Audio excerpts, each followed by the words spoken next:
श्री कृष्ण कहते हैं कि तू करता वही है जो तू चाहता है, मगर होता वही है जो मैं चाहता हूँ। इसलिए तू वही कर जो मैं चाहता हूँ, फिर होगा वही जो तू चाहता है। जय श्री कृष्ण मित्रों, स्वागत है आपका व्यापारी बनो चैनल पर, जहाँ मिलते हैं आपको एजुकेशनल, स्पिरिचुअल और मोटिवेशनल वीडियोस। आप सुन रहे हैं श्रीमद् भगवद गीता की एक शानदार सीरीज जिसका नाम है गीता का ज्ञान। और आज हम जानेंगे श्रीमद् भगवद गीता के 10वें अध्याय से क्या सीखा जा सकता है। मित्रों, भगवद गीता के अब तक के जितने अध्याय का हमने वर्णन किया है उसमें सबसे महत्वपूर्ण और सबसे इम्पोर्टेंट अध्याय है ये, क्योंकि इसमें भगवान अपने रूप का मनमोहक वर्णन करते हैं, जिसे आपको बेहद ही ध्यान से मन लगाकर सुनना चाहिए, क्योंकि इस अध्याय को सुनकर आपके मन में भगवान के प्रति और प्रेम का संचार अवश्य होगा। इस वीडियो में हम बात करेंगे 10वें अध्याय की बहुत ही सरल भाषा और बहुत ही आसान से शब्दों में। मित्रों, अधूरा ज्ञान हमारे किसी काम का नहीं होता, इसीलिए वीडियो को पूरा अंत तक जरूर देखें।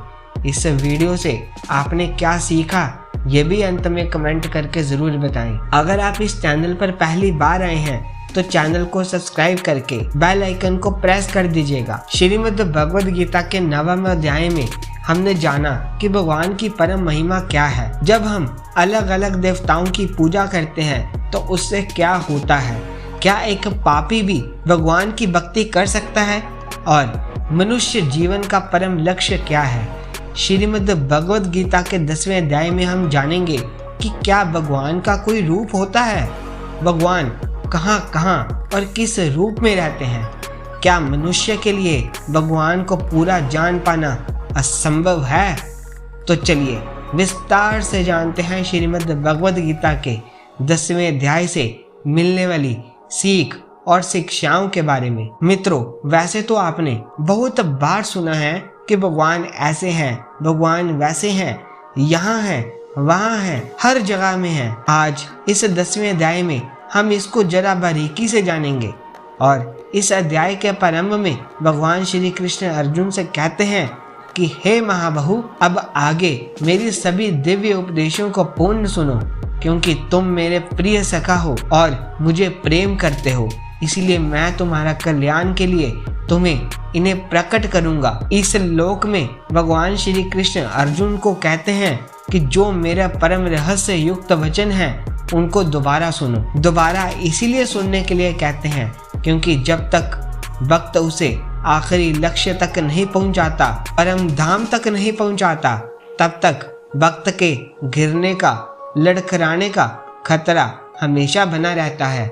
और जो बीच बीच में समस्याएं आई हैं उनसे भगवान अपनी भक्ति को पूरी तरह से सचेत रखना चाहते हैं। भगवान कहते हैं मेरे जन्म को कोई नहीं जानता, ना ही स्वर्ग के देवता और ना ही महान ऋषि मुनि, क्योंकि मैं ही सभी देवताओं और महान ऋषियों की उत्पत्ति का उद्गम हूँ। इस अध्याय में भगवान श्री कृष्ण ने अपनी भव्य और दीप्तिमान महिमा का वर्णन किया है, जिससे अर्जुन को भगवान में अपना ध्यान केंद्रित करने में सहायता मिल सके। 9वें अध्याय में श्री कृष्ण ने भक्ति योग या प्रेम में भक्ति की व्याख्या करते हुए अपने कुछ वैभवों का वर्णन किया था। यहाँ इस अध्याय में वे अर्जुन के भीतर श्रद्धा और भक्ति को बढ़ाने के प्रयोजन से अपनी अनंत महिमा का पुनः वर्णन करते हैं। श्री कृष्ण बताते हैं कि वे सृष्टि में प्रकट प्रत्येक अस्तित्व का स्रोत हैं। मनुष्य में विविध प्रकार के गुण उन्हीं से उत्पन्न होते हैं। 7 महर्षि, 4 महान ऋषि और 14 मुनियों का जन्म उनके मन से हुआ है, और बाद में संसार के सभी मनुष्य इनसे प्रकट हुए हैं। जो यह जानते हैं कि उनका उद्गम भगवान है, वे पूरी श्रद्धा के साथ उनकी भक्ति में तल्लीन रहते हैं। ऐसे भक्ति उनकी महिमा की चर्चा कर पूर्ण सृष्टि एवं मानसिक शांति प्राप्त करते हैं और अन्य लोगों को भी जागृत करते हैं, क्योंकि उनका मन भगवान में एकत्रित हो जाता है।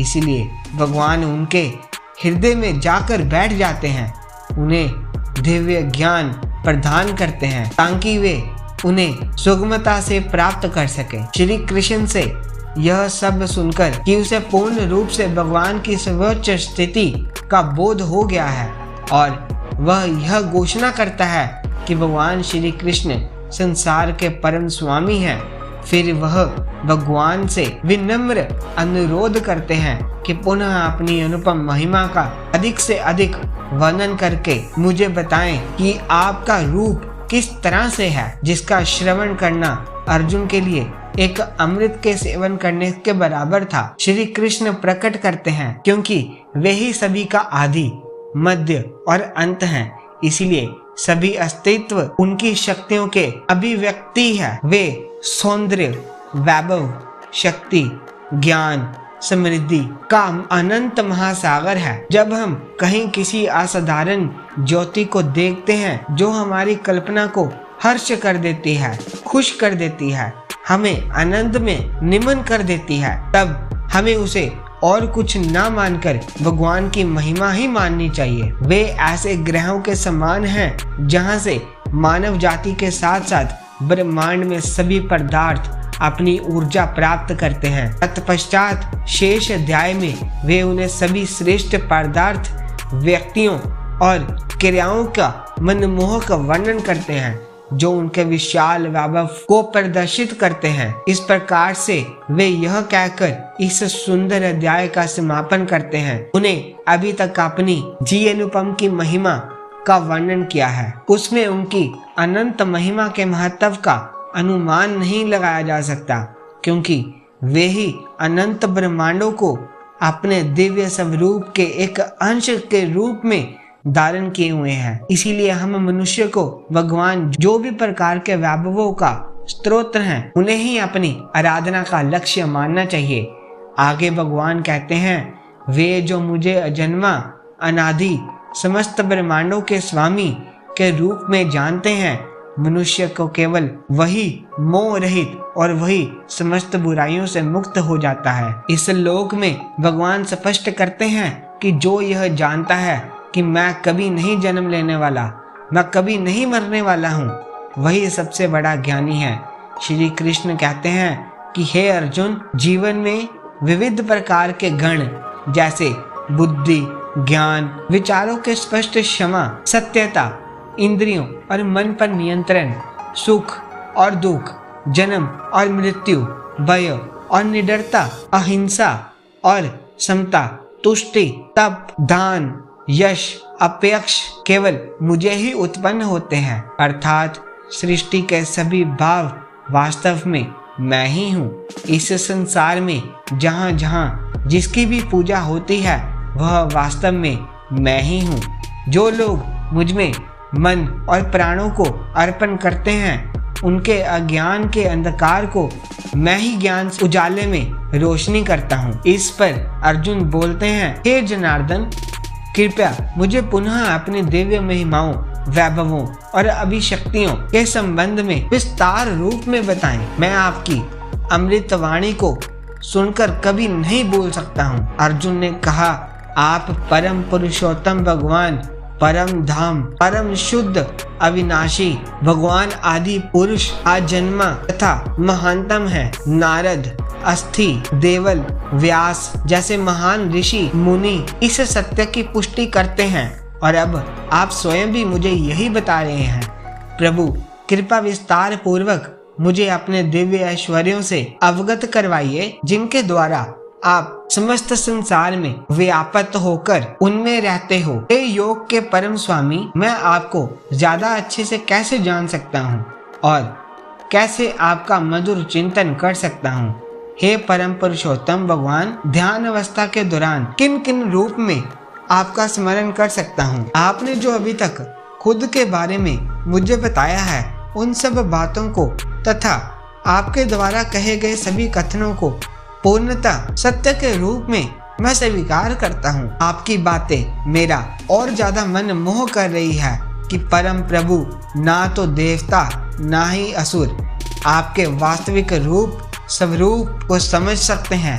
आप ही खुद को पूरी तरह से जानते हैं, लेकिन फिर भी मैं आपको किस तरह से जान पाऊंगा? कृपा करके अपनी शक्तियों महिमाओं के बारे में बताइए। इस पर आनंद में भगवान श्री कृष्ण बोल के कहते हैं कि हे अर्जुन, वैसे तो मेरा विस्तार का कोई अंत नहीं है, लेकिन फिर भी अब मैं तुम्हें अपनी दिव्य महिमा का संक्षिप्त वर्णन करूंगा। हे श्रेष्ठ कुरुवंशी, कहीं भी कोई भी अंत नहीं है। मेरी जो भी जानकारी तेरे लिए जानना जरूरी है उसे मैं तुझे बताता हूँ। मित्रों, इससे आगे भगवान अपनी अलौकिक और सुंदर महिमा का मनमोहक वर्णन सभी श्रेष्ठ पदार्थों, व्यक्तियों, क्रियाओं के माध्यम से करते हैं जो उनके विशाल वैभव को प्रदर्शित करते हैं। उसे आप बहुत ही ध्यान पूर्वक सुनिए और समझिए। श्री कृष्ण कहते हैं कि हे अर्जुन, मैं सभी जीवों के हृदय में स्थित हूँ। मैं ही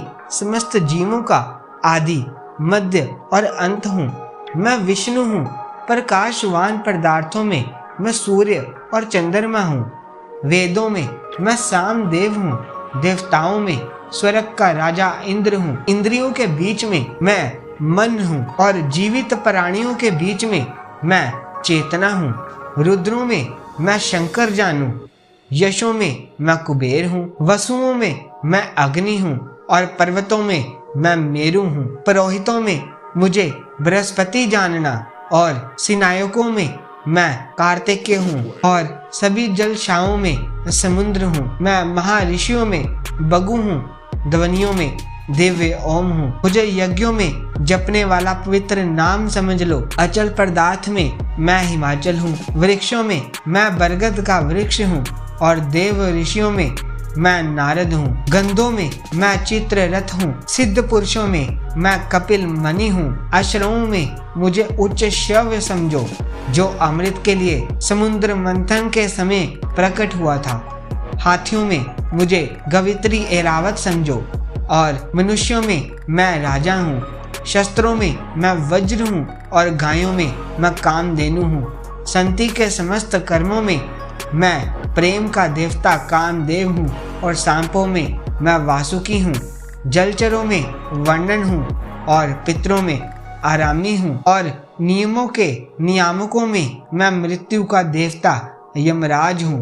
दैत्यों में मैं प्रहलाद हूँ तो दमन कर्ताओं में मैं काल हूँ। पशुओं में तुम मुझे सिंह मान सकते हो और पंछियों में तुम मुझे गरुड़ जान लो। पवित्र करने वालों में से मैं वायु हूँ और शस्त्र चलाने वालों में से मैं भगवान श्री राम हूँ। जलीय जीवों में मगर और बहती नदी में मैं गंगा हूँ। हे अर्जुन, मुझे समस्त सृष्टि के आदि, मध्य और अंत जान लो। सभी विद्याओं में मैं अध्यात्म विद्या हूँ और मैं सभी अक्षरों में परम अक्षरकार हूँ और व्याकरण के समासों का दृढ़ साहस हूँ। मैं शस्त्र काल हूँ और शस्त्राओं में मैं ब्रह्मा हूँ। मैं सर्वभक्षी मृत्यु हूँ और आगे भविष्य में होने वाले अस्तित्व को उत्पन्न करने वाला मूल मैं ही हूँ। स्त्रियों के गुणों में कीर्ति, समृद्धि, मधुर वाणी, स्मृति, बुद्धि, साहस और क्षमा मैं ही हूँ। सामदेव के गीतों में मुझे वहत, शाम और चांदों में मुझे गायत्री मंत्र समझो। मैं 12 मासों में मार्ग शीर्ष और ऋतु में पुष्प खिलाने वाली वसंत ऋतु हूँ। समस्त छलियों में मैं जुआ हूँ और तेजस में मैं तेज हूँ। विजेताओं में मैं विजय हूँ। संकल्पकर्ताओं में मैं संकल्प हूँ। धर्मात्माओं का मैं धर्म हूँ। भूति योग ऋषि वंशियों में मैं कृष्ण और पांडव में अर्जुन हूँ। ऋषियों में मैं वेद व्यास और महान विचारकों के शुक्राचार्य हूँ। रहस्य में मौन और बुद्धिमान में उनका विवेक हूँ। मैं सभी प्राणियों का जनक भी हूँ। कोई भी आचार्य मेरे बिना नहीं रह सकता है। शत्रु विजेता कोई अंत नहीं है। मैंने जो भी तुमसे कहा है वह मेरा अनंत महिमा का सिर्फ एकमात्र है। तुम जिसे सौंदर्य, ऐश्वर्य और तेज के रूप में देखते हो उसे मेरे से ही उत्पन्न किया गया है, किंतु उसे मेरे ही तेज का रूप मानो। मित्रों, इस अध्याय के अंतिम श्लोक में भगवान श्री कृष्ण कहते हैं कि अर्जुन, इस प्रकार से विस्तृत ज्ञान की क्या आवश्यकता है? मुझे पूरा जानना तेरे लिए किसी काम का नहीं है। केवल इतना ही समझ लो कि मैं अपने एक अंश मात्र से संकल्प सृष्टि में व्याप्त होकर उसे धारण करता हूँ, अर्थात यह संसार तो मेरा एक छोटा सा अंश मात्र ही है। दोस्तों, इस अध्याय में आप जान गए होंगे कि ऐसी कोई जगह नहीं है जहाँ पर भगवान ना हो। और श्री कृष्ण ने यह भी कहा है अर्जुन को कि ना तो ईश्वर को पूरा जानना जरूरी है और ना ही वह पूरा विस्तार में भगवान को जान पाएंगे। दोस्तों, इसको आप अपने जीवन में इस तरह से जोड़कर देखिए कि मैं अनंत हूँ और तू उतना ही जान जितना तेरे लिए आवश्यक है। जीवन में उन चीज़ों को जानने में अपनी ऊर्जा और समय व्यर्थ नहीं करना चाहिए जिनका ज्ञान हमारे लिए ज़रूरी नहीं होता। हमें सिर्फ इतना ध्यान रखना है कि ऐसा कौन सा ज्ञान है जो हमें अपनी मंजिल तक पहुंचाएगा। हमें सिर्फ उतना ही ज्ञान अर्जित करना है और अपने काम में लग जाना है, इधर उधर भटकना नहीं है। मित्रों, मैं आशा करता हूँ कि आपने इस वीडियो से बहुत कुछ सीखा होगा। अगर मुझसे कोई भी त्रुटि हुई हो तो प्लीज़ मुझे माफ़ कर दीजिएगा। वीडियो को लाइक करके अपने प्रिय लोगों के साथ शेयर अवश्य कीजिएगा और ऐसे ही एजुकेशनल, स्पिरिचुअल और मोटिवेशनल वीडियोस के लिए व्यापारी बंधु चैनल को सब्सक्राइब कर लीजिएगा। भगवान श्री कृष्ण आपको हमेशा प्रसन्न रखे। जय श्री कृष्ण दोस्तों, राधे राधे।